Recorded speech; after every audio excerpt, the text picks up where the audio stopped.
Hi hello everyone, ಸುದ್ದಿ ಸವಿರುಚಿ ಚಾನಲ್ಗೆ ಸ್ವಾಗತ.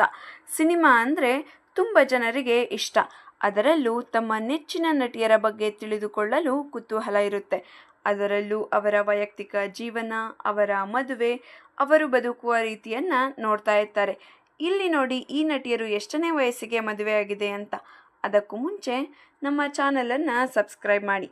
ಚೆಲುವಿನ ಚಿತ್ತಾರದಂಥ ಹಲವು ಹಿಟ್ ಸಿನಿಮಾ ಕೊಟ್ಟಿದ್ದು ಅಮೂಲ್ಯ.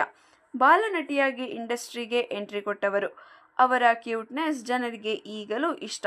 ಇಬ್ಬರು ಅವಳಿ ಮಕ್ಕಳನ್ನು ಹೊಂದಿರುವ ಅಮೂಲ್ಯ ಅವರು 24ನೇ ವರ್ಷಕ್ಕೆ ಮದುವೆಯಾಗಿದ್ದಾರೆ. ಇನ್ನು ಸ್ಯಾಂಡಲ್ವುಡ್ ಮಾದರಿ ಜೋಡಿ ಕ್ಯೂಟ್ ಕಪಲ್ ನಟ ಯಶ್ ಮತ್ತು ರಾಧಿಕಾ ಪಂಡಿತ್ ಮದುವೆಯಾಗಿದ್ದು 30ನೇ ವರ್ಷಕ್ಕೆ. ನಟಿ ಪ್ರಿಯಾಮಣಿ ಮದುವೆಯಾಗಿದ್ದು 33ನೇ ವರ್ಷಕ್ಕೆ. ಇನ್ನು ಹಲವು ಹಿಟ್ ಸಿನಿಮಾಗಳನ್ನು ನೀಡಿರುವ ರಕ್ಷಿತಾ ಅವರು ನಿರ್ದೇಶಕ ಪ್ರೇಮ್ ಅವರನ್ನು ಮದುವೆಯಾಗಿದ್ದು 23ನೇ ವರ್ಷಕ್ಕೆ. ನಟಿ ಅನು ಪ್ರಭಾಕರ್ 22ನೇ ವರ್ಷಕ್ಕೆ ಮದುವೆಯಾಗಿದ್ದಾರೆ. ನಟಿ ಹರಿಪ್ರಿಯಾ ಮತ್ತು ವಸಿಷ್ಠ ಸಿಂಹ ಕಳೆದ 2 ವರ್ಷಗಳ ಹಿಂದೆ ಮದುವೆಯಾಗಿದ್ದಾರೆ. ಹರಿಪ್ರಿಯಾ ಹಸೆಮಣೆ ಏರಿದ್ದು 32ನೇ ವರ್ಷಕ್ಕೆ. ಮುಂದಿನ ವಿಡಿಯೋದಲ್ಲಿ ಮತ್ತಷ್ಟು ನಟಿಯರ ಮಾಹಿತಿ ಕೊಡ್ತೀನಿ. Thanks for watching. ನಮ್ಮ ಚಾನಲನ್ನು ಸಬ್ಸ್ಕ್ರೈಬ್ ಮಾಡಿಲ್ಲ ಅಂದರೆ ಈ ಕೂಡಲೇ ಮಾಡಿ.